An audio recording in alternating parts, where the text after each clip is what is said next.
Hello दोस्तों, स्वागत है आपका अपने यूट्यूब चैनल पर।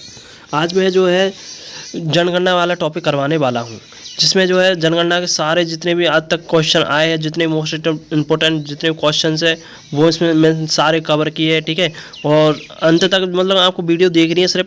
ठीक है, और इसमें आपको जो है मतलब कि आप भी जानते हो जो है जीएस का जो स्टैटिक वाला पार्ट है उसमें जो जनगणना है इसका क्वेश्चन 101% आता है। जैसे अगर ये एमटीएस की वर्तमान में एग्जाम चल रही है तो इसमें यदि 100 शिफ्ट हुई तो उनमें से 90 शिफ्ट में तो कम से कम जनगणना क्वेश्चन आएगा ही, और कम से कम 2 क्वेश्चन आते हैं, और मिनिमम मतलब कि ज़्यादा 2 क्वेश्चन कम से कम 1 क्वेश्चन आता है, तो मतलब आपके 4 नंबर फिक्स है। और ये मैं आपको गारंटी देता हूँ, यदि मैंने जो क्वेश्चन कराए आपको बता भी देता हूँ। देखो जो है मैंने लगभग इसमें 30 क्वेश्चन करवाए, लेकिन ये 30 क्वेश्चन नहीं है, लगभग जो है ये 50 क्वेश्चन के बराबर, क्योंकि मैंने इसमें ऑप्शन को इस तरह सेट किया जिसमें बहुत सारे क्वेश्चन बनाए जा सकते हैं।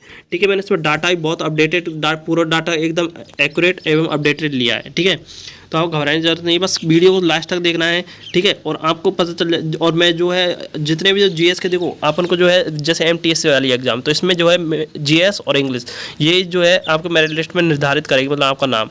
लेकिन यदि जीएस का अगर हम फैक्ट को पढ़े तो उसमें काफ़ी टाइम लगता है, लेकिन जीएस को सबसे अच्छी तरीके से याद करने का सबसे बढ़िया तरीका यही है कि उन्हें जो है एक क्वेश्चन के रूप में याद करें। मतलब कि उन्हें एक जैसे अगर डायरेक्ट हमें वो क्वेश्चन याद होगा ना, और ये क्वेश्चन ऐसे है जो हमें मुँह ज़बानी याद होनी चाहिए, और सबसे ज़्यादा पूछे जाने वाले मोस्ट रिपीटेड क्वेश्चन है। और इनसे और जनगणना का इनसे अगर कोई क्वेश्चन आए तो ये जो क्वेश्चन मैं कराने वाला हूँ, इन क्वेश्चन के बाहर आपको एक भी क्वेश्चन देखने को नहीं मिलेगा, क्योंकि इससे बाहर जा ही नहीं सकते। मैंने पूरी जितना प्रीवियस के क्वेश्चन है वो पूरे मैंने इसमें देखे, और पूरे जितने सबसे ज़्यादा बार पूछे गए वो क्वेश्चन मैंने इसमें लिए, और जो एक्सपेक्टेड है मतलब जो आ सकते हैं वो भी मैंने इसमें ले लिए, कवर कर लिए। मतलब पूरी जनगणना आपको मतलब पढ़ने की जो थॉटी का रूप है उसको पढ़ने की जरूरत नहीं है, क्वेश्चन के रूप में मैंने सारी कवर करवा दी है। ठीक है, तो चलो स्टार्ट करते हैं क्लास को। आपको बहुत मज़ा आने वाला है, क्योंकि मैंने जो पहली क्लास थी थोड़े दिन के लिए बंद की थी कि ना, जिससे कि उसमें क्या व्हाइट बोर्ड पर साफ नहीं दिख रहा था, मतलब जो पेन पेपर पर, लेकिन आपको इसमें बिल्कुल साफ दिखेगा। ठीक है, बिल्कुल डिजिटल बोर्ड जैसा लगेगा आपको। ठीक है, तो ओके स्टार्ट करते हैं क्लास को। तो देखो सबसे पहले जो क्वेश्चन है वो है, भारतीय जनगणना का पिता किसे कहा जाता है। जनगणना मतलब जो बेसिक से एडवांस लेवल सारे क्वेश्चन इसमें मैंने ले रखे। मतलब भारतीय जनगणना का पिता किसे कहा जाता है। ऑप्शन नंबर फर्स्ट है लॉर्ड रिपन, दूसरा है हेनरी वॉल्टर, तीसरा है आर ए गोपाल स्वामी, और फोर्थ है लॉर्ड डलहौजी। तो जो है भारतीय जनगणना का जो पिता है वो है हेनरी वॉल्टर। कौन है, उनका नाम है हेनरी वॉल्टर। हेनरी वॉल्टर को ही भारतीय जनगणना का पिता कहा जाता है। ठीक है, लॉर्ड डलहौजी को आप जानते हैं, ये किस लिए जाने जाते हैं, ये इन्होंने जो है 1853 में जो है बम्बई से थाने के बीच में इन्होंने क्या की थी, रेल बिछाई थी। ठीक है, तो इसलिए ये महत्वपूर्ण बन जाते हैं। इसलिए मैंने कुछ क्वेश्चन मतलब कि आपके इन 30 क्वेश्चन में लगभग 50 क्वेश्चन जो है मोस्ट इंपॉर्टेंट जो है बार बार पूछ जाते हैं वो कवर करने वाला हूँ। ठीक है, तो ये इतना क्लियर होगा। तो भारतीय जनगणना के पिता किसे कहा जाता है, हेनरी वॉल्टर को कहा जाता है। ओके, अगला क्वेश्चन देखो। ठीक है, अगला क्वेश्चन। ठीक है, देखो प्रथम अनौपचारिक जनगणना किसके शासनकाल में हुई थी। देखो एक तो होती है अनौपचारिक और एक होती है औपचारिक। अनौपचारिक मतलब कि गवर्नमेंट के थ्रू, मतलब कि जो है बिल्कुल एक एक्यूरेट तरीके से जो जनगणना कराई जाती है उसे तो औपचारिक कहते हैं। और अनौपचारिक जो रैंडमली जो मतलब कि जो एक एक्यूरेट डाटा नहीं हो उस तरीके जो कराई गई हो वो होती है अनौपचारिक।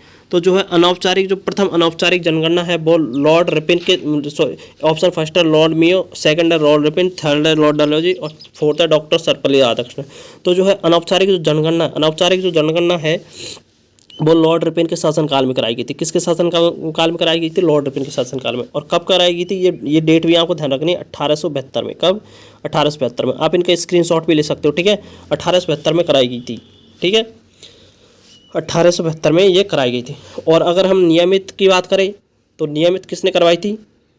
ठीक है, सॉरी भैया, नियमित तो करवाई थी लॉर्ड रिपन ने 1881 में। ठीक है, इसमें थोड़ी मिस्टेक हो गई। और जो अनौपचारिक है वो कराई थी लॉर्ड मियो ने। ठीक है, लॉर्ड मियो ने कराई थी 1872 में। ठीक है, ये थोड़ी मिस्टेक हो गई, 1872 में करवाई थी लॉर्ड मियो ने।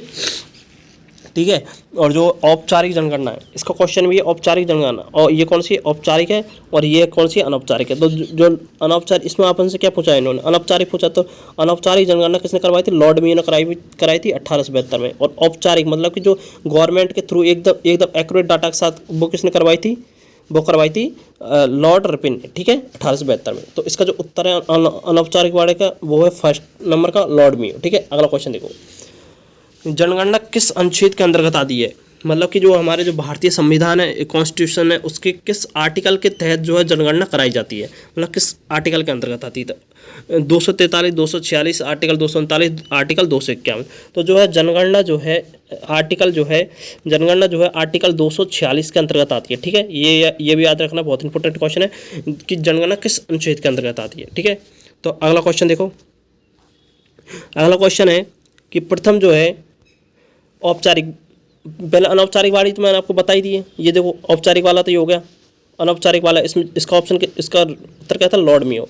और जो है अगली कौन सी है, औपचारिक जनगणना। ठीक है, ये औपचारिक मतलब गवर्नमेंट के थ्रू कौन सी जनगणना किन्होंने करवाई थी, तो वो करवाई थी लॉर्ड रिपन ने करवाई थी। और इसकी डेट भी आपको लिखवा दी है मैंने, 1881। कौन सी, 1881। इन सब का आप स्क्रीनशॉट ले सकते हो। बिल्कुल मैंने आपको बहुत ही अपडेटेड और बहुत अच्छे क्वेश्चन करवाए, मतलब इनसे बाहर आपको क्वेश्चन जनगणना पढ़ने की जरूरत नहीं है। ये क्वेश्चन कर लेना, सिर्फ आपको वीडियो को 1 से 2 बार देख लेना, बस उसमें आपकी पूरी जनगणना कंप्लीट हो जाएगी। 4 नंबर पक्के हैं आपके। ठीक है, अगला क्वेश्चन देखो, जनगणना किस अनुसूची के अंतर्गत आती है। देखो हम जानते हैं कि हमारे जो भारतीय संविधान में 3 अनुसूची है, संघ सूची, राज्य सूची, समवर्ती सूची। संघ सूची में होती है जिसमें जो सेंटर, जो हमारी सेंट्रल लेवल सरकार, केंद्र सरकार है, जो अपने नियम कानून बनाती है, वो बनाती है संघ सूची के अंतर्गत। जो राज्य सूची वो होती है जिसमें जो है हमारी जो राज्य की जो सरकार है वो कानून बनाती है। और ठीक है, जो समवर्ती सूची में जो है दोनों सरकार, मतलब कि सेंटर और गवर्नमेंट दोनों जिसमें नियम कानून बनाती है, वो कहलाती है हमारी क्या, वो कहलाती है हमारी समवर्ती सूची। ठीक है, तो इसमें क्या पूछा है कि जनगणना जो है किस अनुसूची के अंतर्गत आता है। तो जनगणना जो है हमारी संघ सूची के अंतर्गत आती है। किसके अंतर्गत आती है, संघ सूची के अंतर्गत आती है। ठीक है, इतना क्लियर। ये भी क्वेश्चन इंपॉर्टेंट है कि क्वेश्चन पूरे मैंने जितने करवाए 30 क्वेश्चन जितने दिए हैं वो सारे इंपॉर्टेंट है, मोस्ट रिपीटेड, कम से कम 3-3, 4-4 बार ये क्वेश्चन पूछे गए। ठीक है, तो जनगणना किस अनुसूची के अंतर्गत आती है, संघ सूची के अंतर्गत आती है। अगला क्वेश्चन देखो, प्रथम जो है स्वतंत्र जनगणना, ये थोड़ी टाइपिंग गलत होगी इसलिए मैंने इसको लिख दिया था। प्रथम स्वतंत्र जनगणना कब कराई गई थी। स्वतंत्र मतलब कि हमारा भारत जब स्वतंत्र, तो पहले देखो लॉर्ड मेयो ने और जो है लॉर्ड रिपन ने पहले ही करवा दी 1872 और 1881 में अनौपचारिक करवाई थी। 1872 में लॉर्ड मेयो ने औपचारिक करवाई थी, 1881 में लॉर्ड रिपन ने। लेकिन प्रथम स्वतंत्र जनगणना मतलब जब भारत स्वतंत्र हो गया था उसके बाद जो है हमारी प्रथम स्वतंत्र जनगणना कब हुई थी, स्वतंत्रता के बाद की जनगणना। ठीक है, तो वो कब कराई गई थी। ऑप्शन नंबर फर्स्ट है 1950, 1951, ठीक है, और 1952, 1947। तो ठीक है, इसका जो उत्तर है वो है 1951। ठीक है, 1951 में जो है हमारी प्रथम स्वतंत्र जनगणना कराई गई थी। ये क्वेश्चन आने कितने बार पूछा गया है, बहुत ही ज़्यादा बार ये क्वेश्चन पूछा गया है। बिल्कुल ये आपको डेट याद रखनी है, 1951। ठीक है, बहुत इंपॉर्टेंट।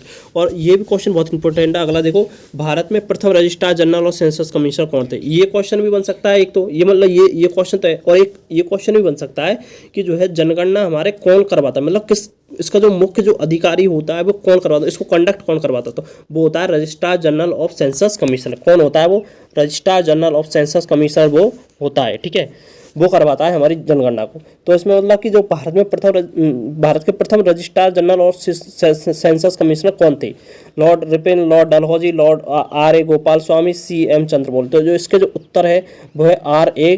गोपाल स्वामी। कौन है, R.A. गोपाल स्वामी जो है भारत के प्रथम रजिस्ट्रार जनरल और सेंसस कमिश्नर थे। ठीक है, अगला क्वेश्चन देखो। ये सारे क्वेश्चन बहुत इंपॉर्टेंट है। ठीक है, आपको कम से कम ये क्लास 2 बार देख लेना, जिससे आपको बिल्कुल आपके मन में बैठ जाएगी पूरी, मतलब, और इससे क्वेश्चन एक भी गलत नहीं होगा आपका। ठीक है, अगला क्वेश्चन देखो, 2011 की जनगणना के अनुसार कौन सी नंबर की मतलब 2011 की जो जनगणना थी वो कौन से नंबर की जनगणना थी। ठीक है, कौन से नंबर की जनगणना थी, 2011 की जो जनगणना थी वो कौन से नंबर, मतलब कौन से, मतलब कि अब तक कौन से कितने नंबर की जनगणना, मतलब ऐसे कहते नहीं, मतलब कि कितनी बार ही कराई जा चुकी थी, मतलब इससे पहले भी। तो जो भारत की जो कौन से नंबर की जनगणना थी, ये 15वें नंबर की जनगणना थी। कौन से नंबर की थी, 15वें नंबर की ये जनगणना थी। और यदि एक क्वेश्चन ये और बनता है, स्वतंत्र भारत के स्वतंत्रता के बाद की कौन सी जनगणना थी, मतलब हमारा भारत तो 1947 में ही स्वतंत्र हो गया था, तो उसके बाद कौन सी जनगणना थी, क्योंकि जो जनगणना है प्रत्येक 10 साल में कराई जाती है। ये क्वेश्चन भी बहुत इंपॉर्टेंट है कि जनगणना जो है प्रत्येक 10 साल में कराई जाती है। किस में कराई जाती है, प्रत्येक 10 वर्ष में कराई जाती है, 10 ईयर में, हर 10 साल में कराई जाती है। 2011 का डेटा इसलिए ले रहे हैं क्योंकि जो है 2021 में, अगर हमारी 2011 के बाद 10 साल बाद 2021 में जो है जनगणना होती, लेकिन जो कोरोना उस समय आपको पता है महामारी चल गई, जिसके कारण हमारी जनगणना नहीं कराई गई, इसलिए पूरा डाटा अभी तक 2011 के लिए जा रहा है। एग्जाम में भी 2011 का डाटा आपसे पूछा जाएगा। ठीक है, और यदि अगर स्वतंत्रता की बात करें तो स्वतंत्रता के बाद की जो है हमारी जो है 7वें नंबर की जनगणना थी वो। अगर वैसे नॉर्मली अगर पूछेगा तो बहुत ही 15वें नंबर की, जैसे 2011 की जनगणना कौन सा नंबर की जनगणना, 15 नंबर की। लेकिन स्वतंत्रता के बाद की बात करेंगे तो जो है 7वें नंबर की थी। कौन से नंबर की थी? 7वें नंबर की थी। ठीक है, इतना क्लियर? ठीक है, अब अगला क्वेश्चन देखो, 2011 की जनगणना के अनुसार भारत का जनसंख्या घनत्व कितना था? ये क्वेश्चन भाई साहब बहुत इंपॉर्टेंट है, जाने ये क्वेश्चन तो कितना बार पूछ लिया गया है अब तक। तो 387, 382, 350, 389। तो ठीक है, तो इसका जो उत्तर है वो है 382। ये क्वेश्चन बहुत इंपॉर्टेंट है, आपको बिल्कुल डबल स्टार मार लेना है। मतलब ये क्वेश्चन तो 30 के 30 ही बहुत ज़्यादा इंपॉर्टेंट है। इनमें से एक भी क्वेश्चन आपको जनगणना का बाहर, इनमें से एक भी क्वेश्चन आपको एग्जाम में नहीं मिलेगा। ठीक है, इतना अपनी गारंटी, क्योंकि मैंने पूरे क्वेश्चन इसमें प्रीवियस बिल्कुल पूरा छान मारा है प्रीवियस तो मैंने। ठीक है, जो बेर मतलब कोई 10 बेर, कोई 11 बेर रिपीटेड हुए तो मतलब उनको 11 बेर लिखने की जरूरत नहीं है। मैंने बस सब इंपॉर्टेंट क्वेश्चन मैंने जो मतलब सबसे ज़्यादा रिपीटेड हुए वो क्वेश्चन मैंने इसमें डाल दिए। ठीक है, अगला क्वेश्चन देखो, इसका उत्तर पता चल गया ना आपको। 2011 जनगणना से भारत का जनसंख्या घनत्व कितना था? 382। ये डाटा बहुत इंपॉर्टेंट है, बिल्कुल आपको स्क्रीनशॉट ले लेने सबके। ठीक है, 2011 की जनगणना के अनुसार किस राज्य का जनसंख्या घनत्व अधिकतम था? किस राज्य का जनसंख्या घनत्व अधिकतम था? ठीक है, तो ठीक है, तो किस राज्य का था भैया? पहला उत्तर प्रदेश, दूसरा अरुणाचल प्रदेश, तीसरा है बिहार, चौथा है पश्चिम बंगाल। तो जो सबसे ज़्यादा जनसंख्या घनत्व था ना सर्वाधिक, वो था भैया हमारे बिहार का। किसका था? बिहार का था भैया। सबसे अधिक जो जनसंख्या घनत्व था बिहार का। और बिहार का जनसंख्या घनत्व कितना था ये भी आपको डाटा भी लिख लेना, क्योंकि डाटा भी इसमें पूछ लिया जाता है। तो वो था 1106 था। ठीक है, ये बहुत इंपॉर्टेंट आता है, इसलिए मैंने आपको लिखा देता हूँ यहाँ पे, आप इसका स्क्रीनशॉट ले लेना। ठीक है, और दूसरे नंबर पे था जो सर्वाधिक था वो तो था बिहार का, और दूसरे नंबर पे था पश्चिम बंगाल का। किसका था? पश्चिम बंगाल का। तो पश्चिम बंगाल का भी आपको लिखा देता हूँ लारे, जिससे कि आपको दिक्कत ना हो। ठीक है, एक मिनट, ये देखो पश्चिम बंगाल का कितना था। पश्चिम बंगाल का भी आपको लिखा देता हूँ 1028। कितना था? 1028। इनके आपको स्क्रीनशॉट ले लेना। ठीक है, तो जो है ये क्वेश्चन बहुत इंपॉर्टेंट है। जो देखो ये क्वेश्चन एक क्वेश्चन मैंने 3 क्वेश्चन बना दिए। अभी इसमें क्या 3 तरीके से क्वेश्चन पूछेगा। ये क्वेश्चन लगातार 3 बार आ भी चुका, मतलब कि 3 तरीके से पूछा जा चुका है ये क्वेश्चन कि भारत का जनसंख्या घनत्व किस राज्य का अधिकतम था। पहला था बिहार, मतलब ऐसे एक तो क्वेश्चन ये बन गया। बिहार का जनसंख्या घनत्व कितना था, उसका डाटा पूछ लेगा 1106। दूसरे नंबर का पूछ लेगा, दूसरे नंबर पर सर्वाधिक जनसंख्या घनत्व किसका था? पश्चिम बंगाल का। ये 3 क्वेश्चन मैंने एक क्वेश्चन में आपको बता दिए। ठीक है, इसलिए मैं कह रहा था 30 क्वेश्चन, ये लगभग 50 क्वेश्चन मैं बता दूंगा आपको इसी में। ठीक है, जो इनसे बाहर क्वेश्चन तो आपको एक भी नहीं मिलेगा, इतने में कह सकता हूँ। अगर एग्जाम देकर आओगे तो इनसे बाहर आपको, चाहे आप मिला लेना, इनसे बाहर आपको क्वेश्चन नहीं मिलेगा, आपको मजा आ जाएगा भाई साहब। ठीक है, अगला क्वेश्चन देखो, 2011 जनगणना के अनुसार किस केंद्र शासित प्रदेश की जनसंख्या घनत्व सर्वाधिक था? किस, इसमें इससे पहले तो पूछा था किस राज्य का था। ठीक है, अब क्या पूछा? केंद्र शासित प्रदेश। तो आपको क्वेश्चन ध्यान से पढ़ना है। केंद्र शासित प्रदेश पूछेगा तो उसका उत्तर अलग आएगा। ठीक है, और अगर राज्य पूछेगा तो उसका उत्तर अलग आएगा, जो केंद्र शासित प्रदेश अलग होता है, राज्य अलग होता है। ठीक है, तो 2011 जनगणना के अनुसार किस केंद्र शासित प्रदेश का जनसंख्या घनत्व सर्वाधिक था? तो पहला है दिल्ली, दूसरा है दमन एवं दीव, तीसरा है लक्षद्वीप, चौथा अंडमान निकोबार। तो सर्वाधिक किसका हो सकता है? आपको पता सबसे ज़्यादा जनसंख्या क्या रहती है? दिल्ली में। तो दिल्ली का सर्वाधिक जनसंख्या घनत्व था। दिल्ली का सबसे ज़्यादा सर्वाधिक जनसंख्या घनत्व था। इसका डाटा भी आप लिखना चाहो तो लिख लो, कितना है? ठीक है, इसका डाटा है 11,000 जो है 320। कितना है भैया? 11,320। ठीक है, ये डाटा भी आप चाहे इनका स्क्रीनशॉट ले लें, डाटा को सारे सीधे। ठीक है, वीडियो पॉज करके। और ठीक है, अगला क्वेश्चन देखो। अगला क्वेश्चन, 2011 की जनगणना के अनुसार किस राज्य का लिंगानुपात सर्वाधिक था? लिंगानुपात क्या होता है भैया कि प्रत्येक 1000 व्यक्तियों पर महिलाओं की संख्या कितनी है? प्रत्येक 1000 व्यक्तियों पर महिलाओं की संख्या कितनी है, वो इस राज्य का क्या कहलाता है? लिंगानुपात कहलाता है। तो सर्वाधिक लिंगानुपात किस राज्य का था?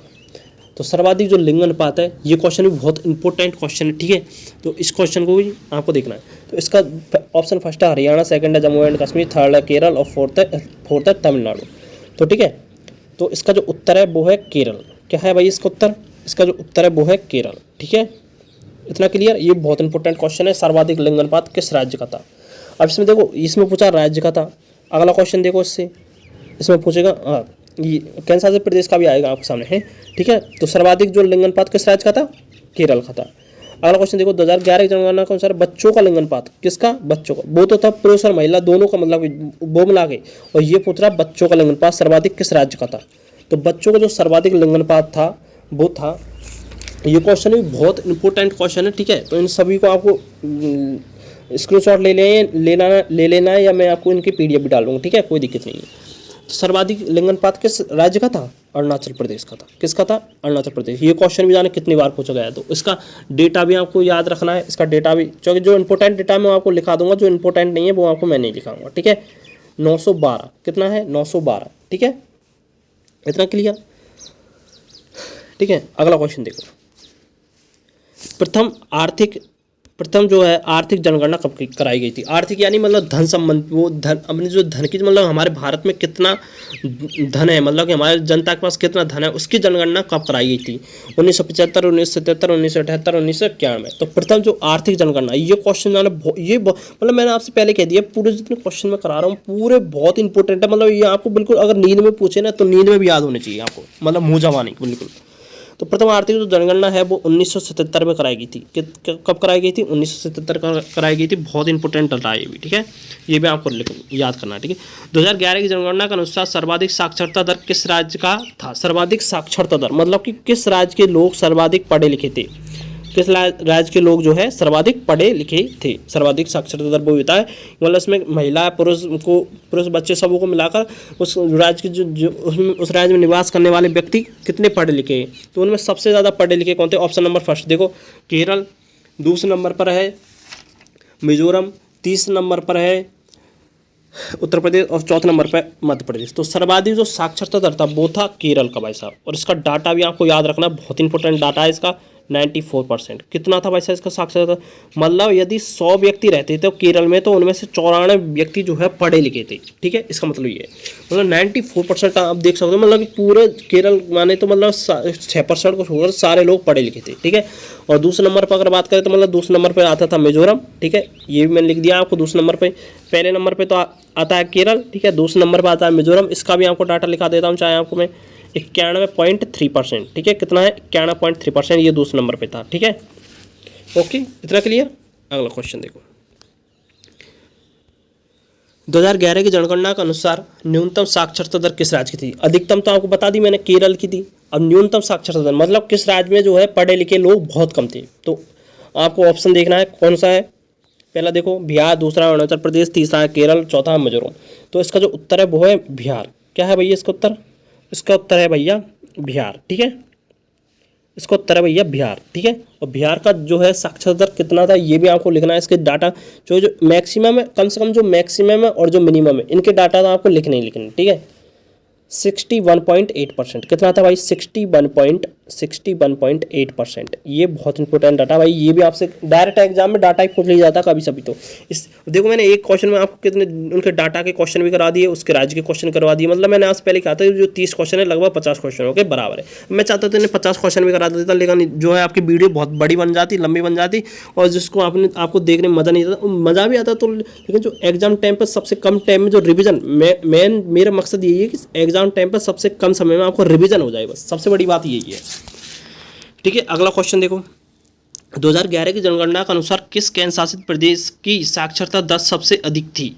किस केंद्र शासित प्रदेश की जो है साक्षरता दर? इसमें देखो इससे पहले कहता तो इससे पहले कहता तो राज्य, अब क्या पूछा? केंद्र शासित प्रदेश। मैंने आपसे पहले कह दिया, आपको क्वेश्चन को ध्यान से पढ़ लेना है। यदि केंद्र शासित प्रदेश पूछेगा तो उसका उत्तर अलग आएगा, यदि जो है राज्य पूछेगा तो अलग उत्तर आएगा, ठीक है। तो सर्वाधिक जो साक्षरता दर किसकी थी? पहला ऑप्शन है लक्षद्वीप, सेकंड है दमन एवं दीव, थर्ड है दादर नागर हवेली और फोर्थ है दिल्ली। तो इसका जो उत्तर है वो है लक्षद्वीप। लक्षद्वीप की थी भैया, मतलब ये लक्ष्य लेकर चलते थे, इनको पढ़ाई में बहुत मन लगता था, ठीक है। ये भी ऐसे भी याद रख सकते हैं, जो लक्ष्य लेकर चलते वो पढ़ाई में अपनी सफलता हासिल करते थे। मैंने इसको ऐसे याद कर रखा है, ठीक है। तो जो है सर्वाधिक जो केंद्र शासित प्रदेश सर्वाधिक साक्षरता दर किसकी थी? लक्षद्वीप की थी। इसका डाटा भी आपको लिख लेना है, कितना है? 91.8%, ठीक है, 91 अब मैं चाहता था इनके डाटा का क्वेश्चन अलग लिखा देता, राज्य केंद्र शासित प्रदेश का क्वेश्चन अलग लिखा देता, लेकिन उससे आपके क्या है वीडियो लंबी बनती है। आपको जो है मैं चाहता हूँ सबसे कम से कम समय में आपको अधिक से अधिक डाटा दिया जाए, ठीक है। ये भी डाटा आप स्क्रीनशॉट ले लेना भाई, ठीक है। मेरी राइटिंग को थोड़ा ऐसी वैसी हो तो थोड़ा भाई इसको एडजस्ट कर लेना भाई अपने हिसाब से, ठीक है। अगला क्वेश्चन देखो, अगला क्वेश्चन है हमारा, देखो कोई दिक्कत नहीं है। अगला क्वेश्चन जो है कौन सी स्लाइड आएगी? 9, 10, 10वीं स्लाइड पर अपन चलने वाले, बिल्कुल डिजिटल बोर्ड जैसा मज़ा आ रहा है ना, ठीक है। 10वीं 9वीं हो गई ना अपनी, 9वीं हो गई, 10वीं देखो 2011 की जनगणना के अनुसार स्त्री और पुरुष की साक्षरता दर, इसमें क्या पूछा, स्त्री और पुरुष की साक्षरता दर में सबसे अधिक अंतर किस राज्य का था। ठीक है, तो सबसे अधिक जो अंतर है वो किस राज्य का था, राजस्थान का था। ठीक है, किस राज्य का था, राजस्थान का था। सबसे सर्वाधिक साक्षरता दर किस राज्य का था, राजस्थान का था। अगर अगला क्वेश्चन पूछे तो वो है 2011 की जनगणना के अनुसार, ये क्वेश्चन बहुत इंपॉर्टेंट है, 2011 की जनगणना के अनुसार ग्रामीण जनसंख्या कितनी प्रतिशत थी। तो ऑप्शन फर्स्ट है 75%, सेकंड 21.5%, थर्ड है 68.8% और फोर्थ है 40%। ठीक है, तो जो ग्रामीण जो जनसंख्या थी वो थी 68.8%। ठीक है, अगला क्वेश्चन देखो, इतना क्लियर। अगला जो क्वेश्चन है वो है 2011 की जनगणना के अनुसार शहरी जनसंख्या कितने प्रतिशत थी। ठीक है, तो ग्रामीण आपको मैंने करवाई दी है। ठीक है, ग्रामीण आपको करवाई दी है, और जो शहरी वाली है वो आपको बता रहा हूँ। शहरी जो जनसंख्या थी, देखो ग्रामीण की अलग थी और शहरी की अलग थी। तो ग्रामीण की जनसंख्या थी, ऑप्शन फर्स्ट है 28%, सेकंड है 31.2%, थर्ड है 60%, फोर्थ है 75%। तो इसका जो उत्तर है वो बता देता हूँ आपको, 31.2% इसका जो उत्तर है। ठीक है, शहरी जो जनसंख्या थी वो अलग थी। डेटा इसको याद रखना, डेटा जो है सबसे इंपॉर्टेंट है इसका। ठीक है, अगला क्वेश्चन था 21, 2011 की जनगणना के अनुसार सर्वाधिक जनसंख्या वाला राज्य कौन सा था। देखो मतलब किस राज्य की जो जनसंख्या थी सर्वाधिक थी। ठीक है, तो किस राज्य की थी, ऑप्शन फर्स्ट है बिहार, सेकंड है उत्तर प्रदेश, थर्ड है महाराष्ट्र और फोर्थ है छत्तीसगढ़।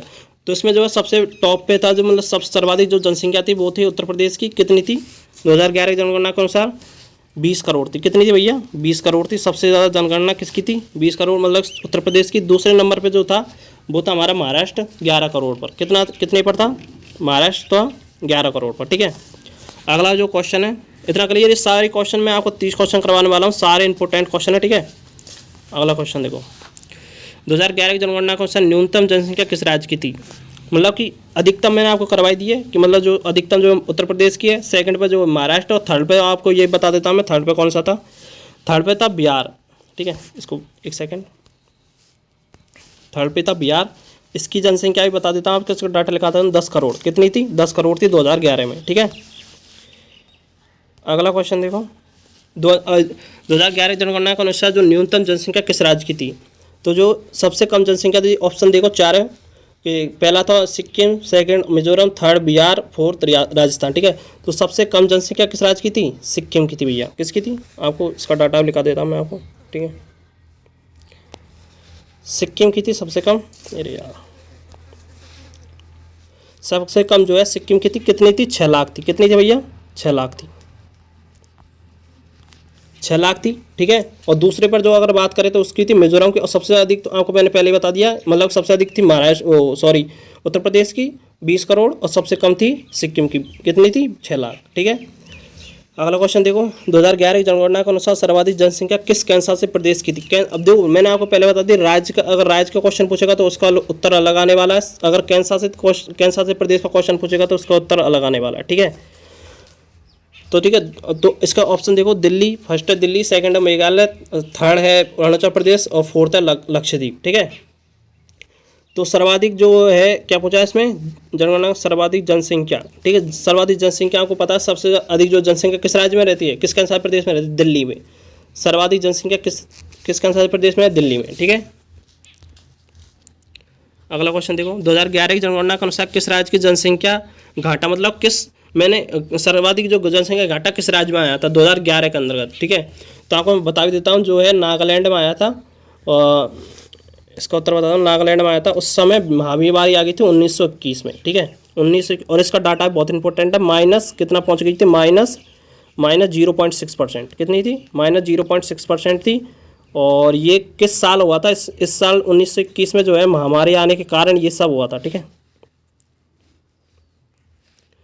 ये सब किस कारण होता है, महामारी के कारण होता है। और इसका डाटा आपको लिखना है बस, कि सबसे मतलब घाटा किस, मतलब इसमें नेगेटिव में पहुंच गई थी, इसलिए इसमें जनसंख्या घाटा आया था इस साल। मतलब जनसंख्या सबसे कम हुई थी, जनन दर भी बहुत कम थी इस साल, तो वो थी नागालैंड की माइनस 0.6%। ठीक है, 2011 जनगणना के अनुसार जो पुरुष साक्षरता दर, ये क्वेश्चन क्या है, मतलब आपको मैं साफ कर देता हूँ इसको, थोड़ा सा रुको, इरेजर ले लेता हूँ।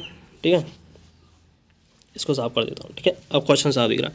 2011 की जनगणना के अनुसार पुरुष साक्षरता दर कितना प्रतिशत था, ठीक है। तो आपको बता देता हूँ, देखो उसमें ऑप्शन फर्स्ट है 75%, सेकंड है 72% और थर्ड है 82.14% और फोर्थ है 63%, ठीक है। तो इसका जो उत्तर है आएगा वो भी बता देता हूँ आपको मैं। इसका जो उत्तर है भैया वो है 82.14% जो पुरुष साक्षरता थी हमारे जो भारत के जो पुरुष 82.14% जो भारत के जो पुरुष थे वो साक्षर थे और जो है बाकी जो साक्षर नहीं थे, ठीक है। अगला क्वेश्चन देखो, ये मैं डाटा लिखा रहा हूँ ना आपके, इनकी स्क्रीनशॉट ले लेना है सबका।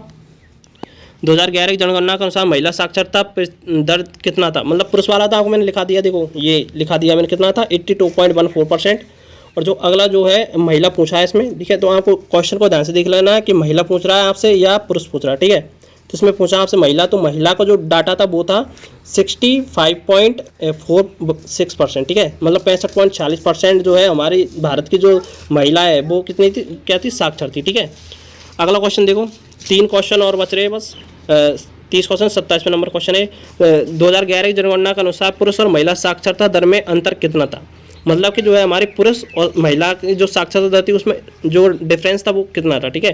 तो ऑप्शन फर्स्ट है 16.68%, दूसरा है 20%, थर्ड है 18% और फोर्थ है 21%, ठीक है।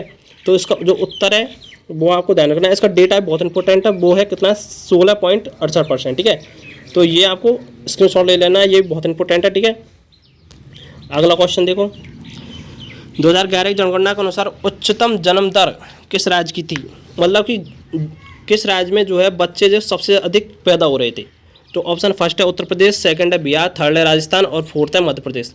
तो इसका जो उत्तर आएगा वो आएगा क्या, बिहार। क्या आएगा भैया, बिहार जो है इसका उत्तर रहने वाला है। ये बहुत इंपॉर्टेंट, मैंने क्वेश्चन तो पूरे इंपॉर्टेंट है भैया, आपको ये क्वेश्चन जो है फालतू इसमें नहीं दिखने वाला, क्योंकि मैंने सारे बहुत छाट के आपको क्वेश्चन दे रहा हूँ मैं इसमें, ठीक है। तो इसका जो उत्तर है वो आएगा बिहार, ठीक है। ये बहुत इंपॉर्टेंट क्वेश्चन है। अगला क्वेश्चन देखो, 2011 की जनगणना के अनुसार किस साल को महाविभाजन वर्ष कहा जाता है। मैंने आपको जो पहले ही बताया था कि नागालैंड में जो है -0.6% जो है जनसंख्या रह गई थी, मतलब इतनी गिरावट आ गई थी। किस साल आई थी, मैंने उसमें डेट भी दिखाई थी आपको 1921 में। इस साल को चूँकि इसमें गिरावट आई थी इसलिए इसको महाविभाजन कहा जाता है, क्योंकि हर साल जो है हमारी जो भारत की जो जनसंख्या लगातार तेजी से वृद्धि कर रही थी, लेकिन जो 1921 में महामारी के कारण जो हमारी देश की जनसंख्या में गिरावट आई, इसलिए इसको महाविभाजन काल कहा जाता है, ठीक है। ये क्वेश्चन बहुत इंपॉर्टेंट है, इसके डेट को याद रखना है आपको, 1921 का, कौन सा 1921, ठीक है। और आपको दशक भी याद रख लेना है, क्योंकि ये कभी सभी दशक के रूप में पहुंचा जाता है। तो इसकी दशक कौन सी है, 1911 से लेकर 1921 वाली, ठीक है। 1911 से लेकर 1921 की दशक में आपको जैसे याद रखना है। और एक इंपॉर्टेंट क्वेश्चन और लिखा देता हूँ आपको, चलो अगली स्लाइड में लिखा दूंगा, ठीक है। इससे अगली स्लाइड में बता दूंगा, लास्ट में आपको टेंशन नहीं लेने का। क्वेश्चन आपको बिल्कुल ये भी क्वेश्चन है, इनसे बाहर नहीं जाने वाला है, मैंने इतना आपको दावा कर सकता हूँ बस।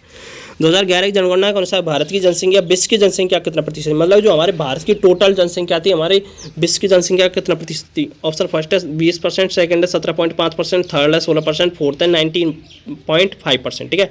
तो जो है हमारे भारत की जो जनसंख्या थी कुल, मतलब पूरे विश्व की जनसंख्या का कितना प्रतिशत थी भैया, पूरे विश्व की जनसंख्या का जो है भैया 17.5% कितनी थी भैया, 17.5%। ये क्वेश्चन भी जाने बहुत बार पूछा गया, मतलब सारे क्वेश्चन कम से कम 10, 5, 7, 8 कम से कम रिपीटेड हो चुके हैं ये क्वेश्चन, ठीक है। बहुत इंपॉर्टेंट क्वेश्चन है आपको, ठीक है। अगला क्वेश्चन देखो, ठीक है। ये अगला क्वेश्चन देखो, 2011 की जनगणना के अनुसार भारत की जनसंख्या करोड़ों में कितनी थी, मतलब ये परसेंटेज, ये तो थी परसेंट में, और ये करोड़ों में कितनी थी, ठीक है। करोड़ में कितनी थी, कब सभी पूछा जाता है कि परसेंटेज में पूछ लिया जाता है, कब सभी करोड़ में दे दी जाती है। तो ऑप्शन फर्स्ट है 120 करोड़, 125 करोड़, 121.05 करोड़ और 19.5 करोड़।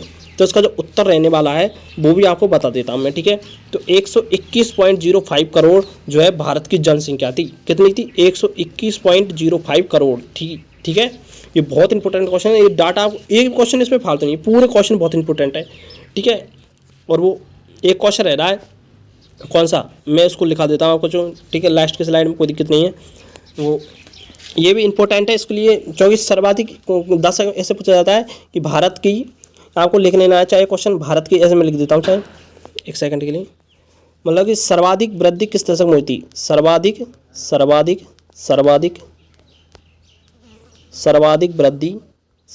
वृद्धि किस दशक में हुई थी, किस दशक। तो जो 1975 का दशक था, मतलब 1950 से लेकर, ये मतलब इस डेटा के बीच में आपसे अलग अलग ऑप्शन दिए जाएंगे, कभी 1950, कभी 1971, ऐसे डेटा दिए जाएंगे। तो 1950 से लेकर 1975 के बीच में आपको ये डेटा रखना है, ठीक है। तो यदि ठीक है, और यदि वीडियो आपको पसंद आए तो वीडियो को लाइक, ठीक है, कर देना, और चैनल सब्सक्राइब कर देना। यदि आप कोई और टॉपिक पर वीडियो चाहिए तो आप मुझे कमेंट भी कर सकते हो, ठीक है। Okay, good bye, thank you.